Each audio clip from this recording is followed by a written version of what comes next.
Bismillahirrahmanirrahim. Alhamdulillahirabbil alamin wal aqibatu lil muttaqin wala udwana illa 'alaz zalimin. Asyhadu an la ilaha illallah wahdahu la syarikalah wa asyhadu anna Muhammadan 'abduhu wa rasuluh. Allahumma shalli ala Muhammad wa ala alihi wa ashabihi wa man tabi'ahum bi ihsanin ila yaumiddin. Amma ba'd. Alhamdulillah, jamaah salat subuh rahimani wa rahimakumullah. Selain banyak menyampaikan kisah-kisah di dalam Al-Quran, Allah Subhanahu wa ta'ala dalam sekian banyak ayat juga menyampaikan banyak perumpamaan yang oleh para ulama dikatakan bahwa perumpamaan-perumpamaan yang terdapat di dalam Al-Quran itu adalah untuk memudahkan kita dalam memahami kandungan ayat Al-Quran tersebut. Satu contoh misalnya di dalam surah Ibrahim, ketika Allah memberikan perumpamaan kalimatan thayyibah, bahwa kalimat yang baik itu adalah kasyajaratin thayyibah, seperti pohon yang baik. Asluha tsabitun wa far'uha fis sama, akarnya menghujam ke tanah, wa far'uha fis sama, tu'ti ukulaha kullahinin biizni rabbiha, bahwa kalimat thayyibah itu tu'ti ukulaha kullahinin biizni rabbiha, itu menghasilkan, seperti pohon yang baik itu menghasilkan.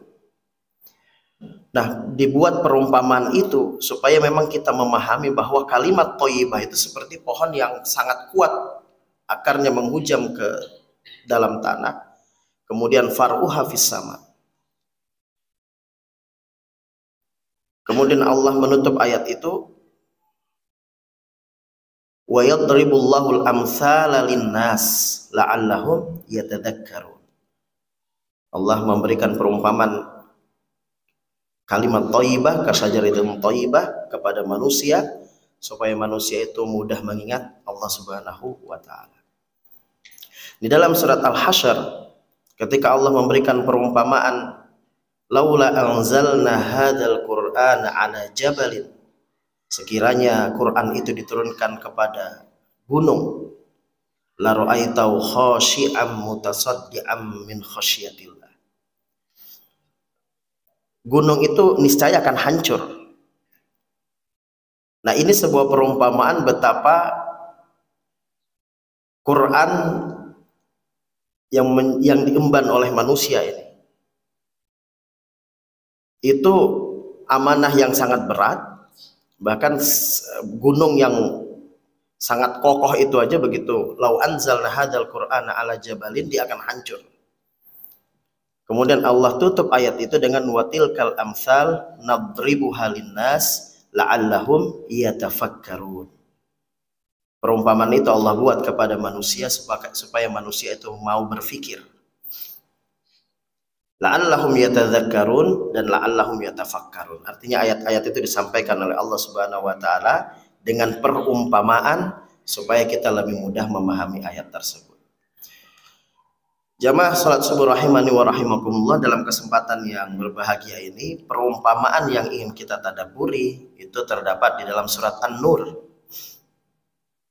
An-Nur di dalam Al-Quran itu memiliki dua makna. Yang pertama, An-Nur yang berarti cahaya, sebagaimana yang Allah firmankan di dalam surat Yunus, huwallazi ja'ala asy-syamsa diya'a wal qamara nura. Dialah Allah yang telah menjadikan matahari itu bersinar dan bulan itu bercahaya. Jadi nur di dalam Al-Quran salah satu maknanya adalah cahaya. Kemudian makna yang kedua, nur itu bermakna hidayah atau petunjuk. Biasanya an-nur yang diartikan petunjuk itu bersandingan dengan kata az-zulumat, kesesatan. Sebagaimana firman Allah, Allahu waliyul ladzina amanu yukhrijuhum minaz zulumati ilan nur. Allah mengeluarkan orang-orang yang beriman minaz zulumat ilan nur, dari kesesatan menuju petunjuk. Nur dengan petunjuk itu memiliki kemiripan. Nur yang berarti cahaya dengan nur yang berarti petunjuk itu memiliki kemiripan yang sama. Cahaya itu mengeluarkan orang dari kegelapan menuju kondisi yang terang. Kalau lampu ini semua dimatikan dan kondisi gelap, senormal apapun penglihatan kita, kita tidak akan bisa melihat sekitarnya, tidak akan bisa melihat mana botol minuman, mana kertas tisu, tidak akan bisa melihat kalau ini gelap. Dan itu bukan salah mata, ya, seberapa kuat pun kacamata yang dipakai tidak akan bisa melihat karena gelap. Tidak ada pantulan cahaya karena saraf mata itu bekerja ketika cahaya itu memberikan pantulan terhadap objek-objek yang ada di sekitar. Jadi kalau ini dalam keadaan gelap, tidak ada yang kelihatan. Begitu ada cahaya, lampu 1, 2, 3 dan sebagainya, maka akan kelihatan siapa yang di depan kita, siapa yang di kiri kita dan di kanan kita. Begitu juga petunjuk. Kalau tidak ada hidayah atau petunjuk itu, maka kehidupan ini akan menjadi gelap. Kita akan tidak tahu mana jalan yang siratal mustaqim, mana jalan yang benar, mana jalan yang salah kalau tidak ada petunjuk. Jadi nur yang berarti cahaya dan nur yang berarti petunjuk itu memiliki sifat yang sama, mengeluarkan atau memberikan cahaya pada kegelapan atau mengeluarkan manusia dari kesesatan menuju jalan yang diberi petunjuk. Nur yang berarti cahaya dan nur yang berarti petunjuk itu juga dalam wujudnya, dalam bentuknya itu memiliki kemiripan yang sama.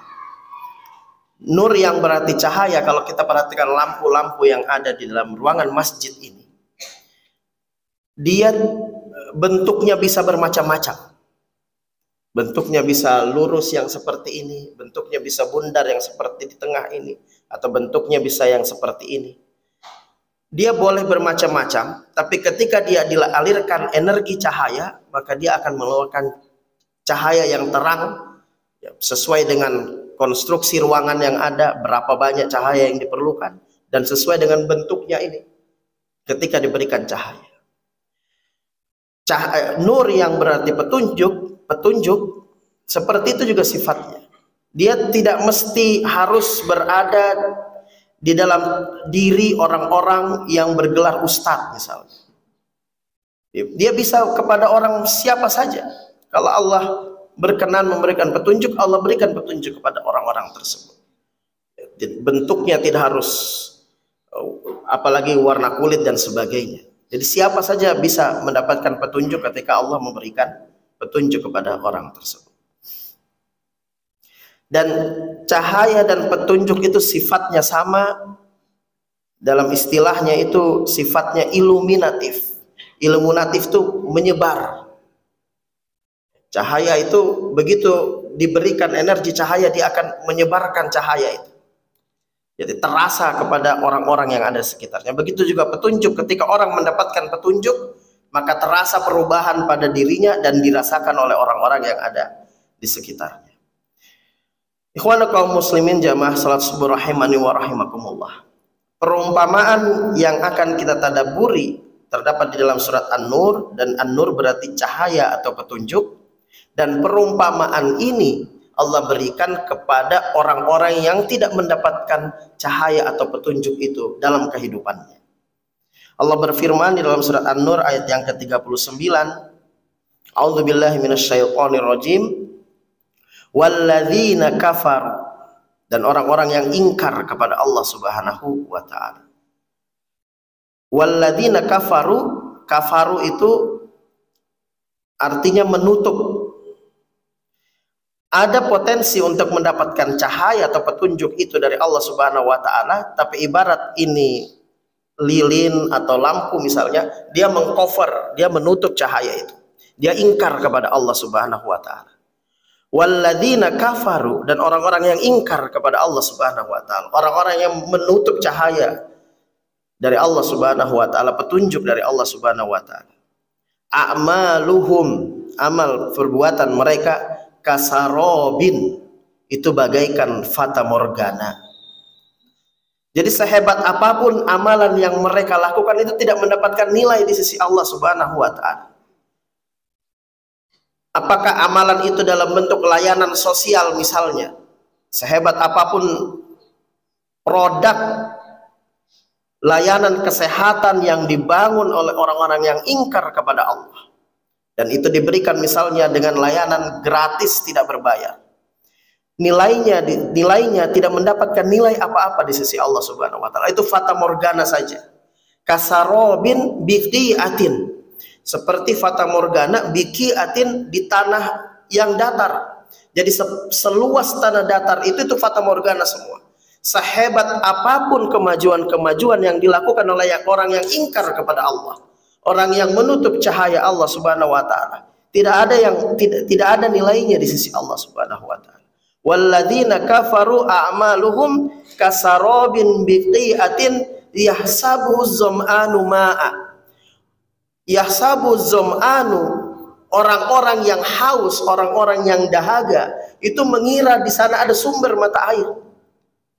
Yahsabu zam'anu ma, hatta, sampai atau sehingga idza ja'ahu lam yajidhu syai'a, karena dia hanya sekedar fata morgana dalam jarak yang sangat jauh misalnya, begitu didatangi sumber mata air itu ternyata tidak ada sama sekali mata air itu. Hatta idza ja'ahu lam yajidhu syai'a wa wajadallaha indahu fawaffahu hisabah wallahu sari'ul hisab.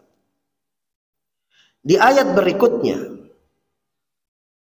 lebih tragis lagi, Allah memberikan perumpamaan orang-orang yang ingkar kepada Allah Subhanahu wa taala, tidak mendapatkan petunjuk dari Allah Subhanahu wa taala.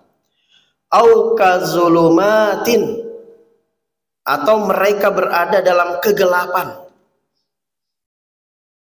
Kalau di ayat yang pertama, a'maluhum kasarobin biqiatin, jadi sehebat apapun amal perbuatan mereka, apakah mereka mengaku sebagai negara superpower, apakah mereka mengaku sebagai negara yang paling maju teknologinya, apakah mereka yang menjadi rujukan ilmu pengetahuan modern hari ini, tapi itu semua fata morgana, tidak mendapat nilainya di sisi Allah Subhanahu wa taala. Kalaupun kita ingin merujuk kepada hal-hal yang itu, tidak akan mendapatkan manfaat. Lam yajidhu syai'an. Dan Allah memberikan perumpamaan itu, perbuatan itu, kasarobin biqiatin, seperti fata morgana di tanah yang sangat luas. Fata morgana itu terjadinya bukan di malam hari yang gelap, bukan di awal pagi hari seperti ini. Nanti mungkin jam-jam 6, setengah 7 ketika kita melihat ada tetesan-tetesan air yang jatuh dari pohon misalnya, atau ada di tiang-tiang atau di pagar-pagar, tetesan air itu kita beri nama embun. Tapi kalau fata morgana itu terjadi di siang hari, terbentuk kelihatan karena saking panasnya itu, pada saat itu ada penguapan, maka terlihat seperti sumber mata air, padahal tidak ada mata air di situ. Artinya apa? Di tengah sumber cahaya yang begitu terang, ada orang-orang yang tidak mendapatkan petunjuk dari Allah Subhanahu wa taala. Kalau kita melihat apa yang kita lakukan di bulan Ramadan, misalnya fenomena yang terjadi di bulan Ramadan, Rasulullah Shallallahu alaihi wasallam mengingatkan kepada kita, ada orang-orang yang berpuasa tapi dia tidak mendapatkan nilai apa-apa di sisi Allah Subhanahu wa taala. Atau ada orang yang mendapati bulan Ramadan tapi begitu keluar dari bulan Ramadan dia tidak mendapatkan ampunan dari Allah Subhanahu wa taala. Artinya apa? Ramadan yang begitu penuh keberkahan, Ramadan bulan ampunan, Ramadan yang begitu mulia, tapi ada orang-orang yang masuk di dalamnya tidak mendapatkan nilai di sisi Allah Subhanahu wa taala. Kasarobin biqiatin, seperti fata morgana saja. Lam yajidhu syai'a, tidak mendapatkan apa-apa. Nah, di perumpamaan yang kedua, au kazulumatin, atau dia berada dalam kegelapan. Fi bahrin lujjiyin, di tengah laut dan gelap. Ya, kalau bapak-bapak biasa melaut, tidak ada sumber cahaya dari kapal misalnya, lampunya mati, dan tidak ada kapal-kapal di sekitar yang memberikan energi cahaya, gelap di tengah laut. Dan Allah berikan perumpamaan itu orang-orang yang ingkar kepada Allah. Sehebat apapun amal perbuatan mereka, mereka berada dalam kegelapan. Dan kegelapan yang Allah berikan selain fata morgana tadi, dalam kondisi yang terang benderang, Allah berikan perumpamaan orang-orang yang tidak mendapatkan cahaya itu seperti kegelapan yang mereka rasakan di tengah laut yang gelap. Dan tidak berhenti di situ saja ayat ini. Tragisnya, au kazulumatin fi bahrin lujjiyin yaghshahu maujun. Jadi di tengah laut ini sudah sangat gelap, ditimpa mereka gelombang di atasnya. Jadi gelap ini sudah gelap, di atas laut ini gelap, kemudian yaghshahu maujun, ditutup oleh gelombang.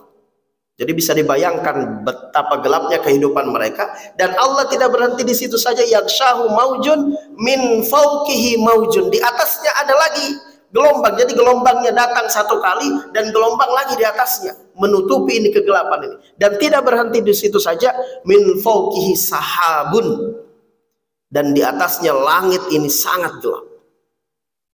Jadi bisa dibayangkan, Bapak-bapak sekalian yang dirahmati Allah Subhanahu wa taala, orang-orang yang ingkar kepada Allah, nggak ada nilainya amal-amal perbuatan mereka, setulus apapun layanan yang mereka berikan, sehebat apapun layanan yang mereka berikan, kalau ingkar kepada Allah, mereka berada dalam kegelapan. Dan kegelapannya, kata Allah, seperti di tengah laut yang gelap, ditimpa gelombang di atasnya. Min fauqihi maujun, gelombangnya bukan satu tapi dua, dan sudah ditimpa gelombang. Min fauqihi sahabun, di atasnya langit, tidak ada bintang, tidak ada bulan.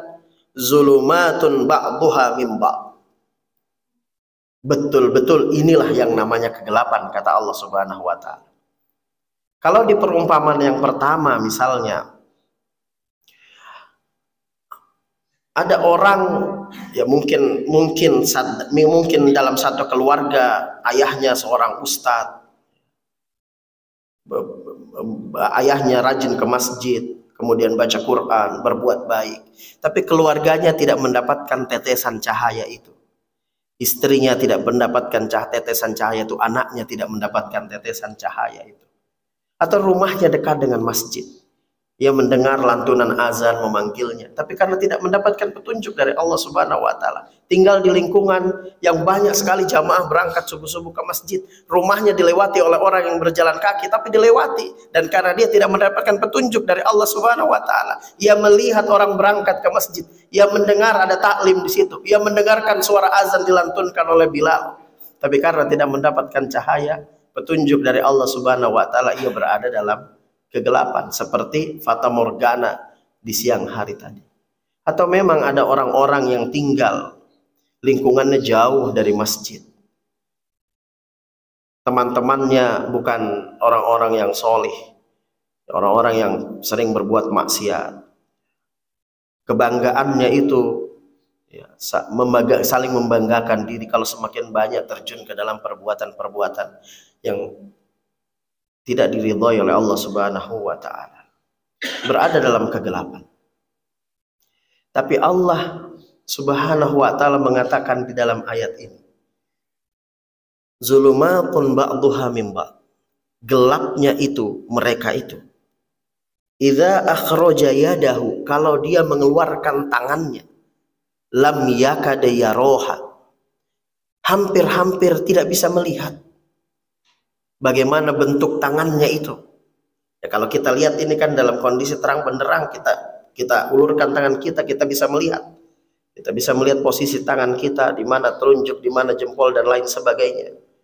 Tapi Allah mengatakan, dalam kegelapan yang di tengah laut itu, ditimpa gelombang demi gelombang, kemudian langit yang gelap, idza akhraja yadahu, kalau dia keluarkan tangannya, lam yakad yaroha. Allah menggunakan kalimat lam yakad, atau dalam asal katanya dalam bahasa Arab kada yakidu. Kada yakidu berarti hampir-hampir tidak bisa melihat. Hampir-hampir tidak bisa melihat berarti ada potensi untuk melihat dalam kegelapan itu. Ada potensi untuk melihat. Karena Allah mengatakan hampir-hampir. Artinya apa jamaah sekalian yang dirahmati oleh Allah Subhanahu wa taala? Seringkali mungkin dalam kekhilafan kita melakukan hal yang dilarang oleh Allah Subhanahu wa taala, tapi sebenarnya hati kita menolak untuk melakukan perbuatan itu. Mungkin kita terjebak dalam kedustaan, mungkin kita khilaf kemudian terpancing emosi kita dan marah dan mengeluarkan kata-kata yang tidak mulia, atau mungkin kita melakukan perbuatan yang menyakiti hati orang lain dan kita faham betul apa yang kita lakukan itu salah. Lam yakada yaroha, atau dalam konteks yang lain, orang-orang yang begitu berada dalam kegelapan, tapi ketika Allah memberikan petunjuk kepada orang tersebut, walaupun dia bukan berada di lingkungan yang dekat dengan masjid, mungkin dia berada di lingkungan yang di situ banyak orang-orang yang ingkar kepada Allah Subhanahu wa taala, tapi kalau Allah berikan petunjuk sebagaimana Amirul Mukminin Umar bin Khattab radhiyallahu an, atau Allah berikan petunjuk kepada Khalid bin Walid radhiyallahu an. Khalid bin Walid radhiyallahu an adalah panglima perang yang dalam catatan sejarah strategi perang terbaik itu berhasil digagalkan oleh kecerdasannya Khalid bin Walid yang pada saat itu statusnya masih bagian dari orang-orang musyrikin. Di perang Uhud, kalau perang Khandaq pakai strategi Khandaq tapi tidak terjadi peperangan seperti itu. Tapi kalau di perang Uhud terjadi peperangan dan isu strategi perang yang terbaik karena Rasulullah bersama kaum muslimin menguasai satu tempat di Jabal Uhud. Tapi Khalid bin Walid berhasil memporak-porandakan pasukan Uhud dan disitulah gugur syuhada kurang lebih 70 sahabat yang syuhada. Khalid bin Walid menghabisi bersama pasukan kaum kafir Quraisy 70 syuhada, berada dalam kegelapan, tapi ketika Allah memberikan hidayah atau petunjuk itu didapatkan oleh orang yang pernah menghabisi nyawa para sahabat di perang Uhud. Hatta ba'duha zulumatun ba'duha fawqa ba'd idza akhraja yadahu lam yakad yaroha wa man lam yaj'alillahu lahu nuran wa man lam yaj'alillahu lahu nuran, dan siapa yang Allah tidak menghendaki untuk memberikan cahaya atau petunjuk kepada dirinya, fama lahu min nur, maka dia tidak akan bisa merasakan petunjuk itu. Tapi siapa yang Allah menghendaki petunjuk itu, maka Allah berikan petunjuk itu walaupun ia berada dalam kondisi yang kegelapan itu. Dia tidak berada di pesantren misalnya, dia tidak ada berada dalam satu komunitas masyarakat yang solih, dia tidak punya pertemanan orang-orang yang sering menghadiri majelis ta'lim. Tapi kalau dia juga dia tinggal dalam komunitas pesantren misalnya yang menegakkan sholat berjamaah 5 waktu, bahkan banyak menegakkan sholat nawafil di tempat itu, ya diberikan ajakan-ajakan untuk berbuat baik, infak, sedekah, menebarkan salam, tapi kalau tidak mendapatkan petunjuk dari Allah Subhanahu wa taala di tempat yang terang benderang seperti itu, maka dia juga tidak akan mendapat petunjuk, karena Allah mengatakan wa man lam yaj'alillahu lahu nuran fama lahu min nur. Ikhwani kaum muslimin jamaah Jumat dan jamaah salat subuh rahimani wa rahimakumullah, kita sebagai pemimpin keluarga itu hendaknya terus-menerus meningkatkan energi cahaya kita, karena tanggung jawab kita sebagai pemimpin dalam komunitas yang kecil, dalam komunitas keluarga, itu membutuhkan energi yang kuat. Bagaimana mengantar istri kita untuk mendapatkan hidayah dari Allah Subhanahu wa taala, bagaimana mengantarkan anak-anak kita juga gemar hadir di tempat-tempat yang dicintai oleh Allah Subhanahu wa taala. Nabi Musa alaihissalam setelah menyempurnakan 10 tahun di Madian, ketika dalam perjalanan dari Madian kembali ke Mesir, mengatakan kepada istrinya dalam perjalanan itu, umkuthu, tetaplah kalian di sini, inni anastu naro, Sesungguhnya aku melihat di sana ada cahaya. La'alli atikum minha biqabas. Mungkin nanti dari tempat itu aku bisa membawa cahaya yang bisa memberikan jalan petunjuk kepada kita di kegelapan ini, atau memberikan kehangatan kepada kita. Au ajidu 'alan nari huda, atau aku nanti mendapatkan petunjuk dari cahaya itu. Ini sebagai satu bentuk tanggung jawab seorang pemimpin keluarga atas amanah yang dititipkan oleh Allah Subhanahu wa taala berupa pasangan istri tadi dan anak keturunan. Sehingga sebagai seorang ayah, sebagai seorang suami, sebagaimana kita di Ramadan misalnya, kita meningkatkan kualitas ibadah kepada Allah Subhanahu wa taala, kita itikaf di masjid untuk meningkatkan kedekatan kita kepada Allah Subhanahu wa taala. Tapi tidak cukup sampai di situ. La'alli atikum minha biqabas au ajidu 'alan nari huda. Ketika kita merasakan energi cahaya itu meningkat, kita semakin dekat dengan Allah Subhanahu wa taala, kita mendapatkan hidayah dari Allah Subhanahu wa taala. Kita menikmati berlama-lama di masjid, zikir, kita membaca Quran, kita senang dan gemar dengan sedekah. Kita harus menularkan petunjuk itu kepada orang-orang minimal di sekitar kita, istri dan anak-anak kita. Sebagaimana Nabiullah Ibrahim alaihissalam ketika mendapatkan petunjuk dari Allah Subhanahu wa taala dan mengetahui bahwa pencipta alam semesta dan isinya ini adalah Allah Azza wa Jal, datang kembali kepada ayahnya, kemudian berkata kepada ayahnya, "Ya abati, wahai ayahku." Jadi pulang itikaf dari masjid, pulang mendapatkan energi petunjuk dari Allah Subhanahu wa taala, tidak diam-diam di rumah. Berangkat lagi ke masjid, diam di rumah, lihat anaknya berkeliaran kemana-mana, tidak ada yang bisa kita katakan. Tidak ada motivasi yang kita berikan kepada istri kita.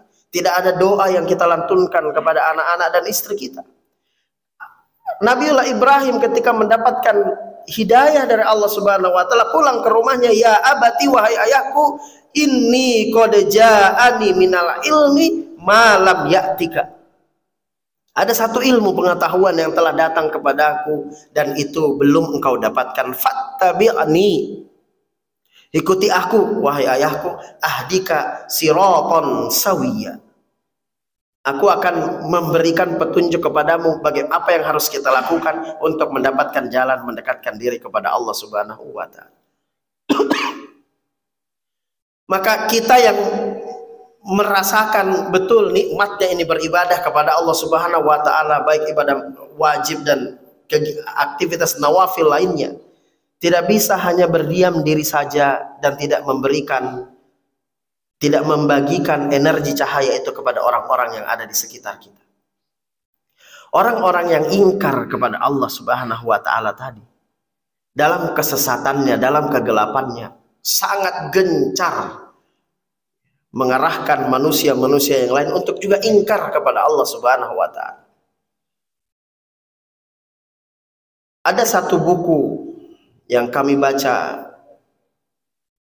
diterbitkan oleh salah seorang profesor dari Harvard University di tahun 2018 yang berjudul Enlightenment, atau yang diartikan dalam bahasa Indonesia adalah pencerahan.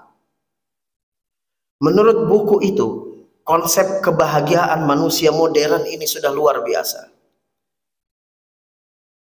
Nggak ada lagi yang perlu dikhawatirkan dalam kehidupan ini, karena perputaran ekonomi itu bukan hanya pada orang-orang tertentu saja.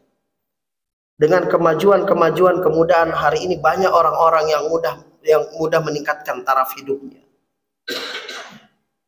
Nggak ada lagi yang perlu dikhawatirkan karena kemajuan teknologi memudahkan manusia. Berkirim surat sudah tidak perlu lagi memerlukan waktu yang lama, dalam hitungan real time atau hitungan yang sangat cepat. Informasi itu sudah bisa dikirimkan kepada orang lain.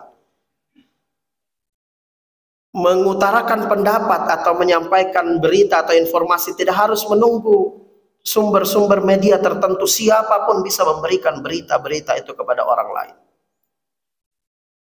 Dan banyak lagi ukuran-ukuran yang disampaikan dalam buku itu, yang sebenarnya buku itu sama penulisnya, walaupun seorang profesor dari universitas terkenal di dunia, Dan banyak orang-orang yang ingkar kepada Allah mengambil rumusan seperti itu. Mereka hanya mengandalkan materialisme saja, pragmatis. Dalam kehidupan ini ukuran kebahagiaan itu hanya materi saja. Maka sehebat apapun kemajuan yang mereka lakukan, mereka tidak akan mendapatkan nilai di sisi Allah Subhanahu wa Ta'ala. Makanya buat kita orang-orang yang beriman kepada Allah Subhanahu wa Ta'ala, ketika rasakan betul ini petunjuk dari Allah Subhanahu wa Ta'ala, kita harus membagikan petunjuk ini kepada orang-orang di sekitar kita. Nur, cahaya ini tidak akan ada artinya kalau dia bersinar di tempat yang sangat terang. Maka ketika matahari ini sudah bersinar, pelan-pelan kita matikan satu persatu lampu ini, karena sudah ada sumber cahaya matahari yang begitu kuat. Semakin gelap satu kondisi, di situ diperlukan satu cahaya, petunjuk itu. Maka tugas kita itu membagikan cahaya itu kepada orang-orang yang berada di dalam kegelapan sana. Dan dari mana kita mendapatkan cahaya itu? Salah satu sumbernya ada dari Al-Quran ini. Quran ini bukan sekedar sebuah bacaan saja. Kita mentahsin, membaguskan bacaannya, mendengarkan bacaan itu. Tapi yatslu alaihim ayati, tapi Quran ini harus disampaikan kepada orang-orang yang ada di sekitar kita, karena ia cahaya. Sebagaimana Allah menyampaikan atau berfirman di dalam surat An-Nisa, ya ayyuhan nas, wahai sekalian manusia, telah kami turunkan telah kami datangkan kepada kalian burhanum mir rabbikum, qad ja'akum burhanum mir rabbikum, telah datang kepada kalian burhan. Burhan itu Rasulullah Muhammad sallallahu alaihi wasallam. Qad ja'akum burhanum mir rabbikum wa anzalna ilaikum nuram mubina. Dan kami telah turunkan kepada kalian nuran. Apa nur di situ? Artinya nuran di situ adalah Al-Qur'an. Maka Al-Quran disifati dengan nur, nuran mubina, yang memberikan penjelasan. Maka sumber cahaya itu adalah dari Al-Quran, firman Allah Subhanahu wa Ta'ala. Untuk meningkatkan kualitas cahaya atau petunjuk dari Allah Subhanahu wa Ta'ala, maka kita baca ini Al-Quran, tapi tidak sekedar dibaca, ditadaburi, difahami maknanya dan diamalkan.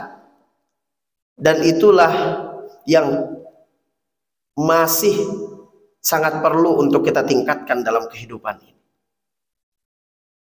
Dalam konsep kehidupan yang ditawarkan oleh Barat, dan seperti itu kita banyak terpengaruh oleh pemikiran-pemikiran mereka. Konsep kehidupan ini, mereka memang menjauhkan kita dari Al-Quran. Kita baca Quran atau kita kaji Quran lebih banyak dalam aktivitas-aktivitas terbatas dalam ruangan masjid saja. Tapi begitu kita misalnya memformat bagaimana makanan yang halal, memproduksi makanan yang halal, melegalisasi status makanan yang halal, kita kadang-kadang kesulitan. Kenapa? Karena tidak merujuk kepada Quran. Padahal apa yang halal dan apa yang haram itu sudah ditentukan oleh Al-Quran. Tapi banyak zat-zat yang kemudian tersebar di masyarakat mengandung zat-zat yang tidak ada jaminan halal di dalamnya. Sehingga kadang-kadang ada potensi untuk kita atau umat Islam itu mengkonsumsi zat-zat yang kandungannya itu kemungkinan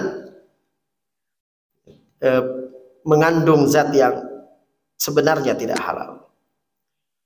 Dalam hal yang lain masih banyak lagi.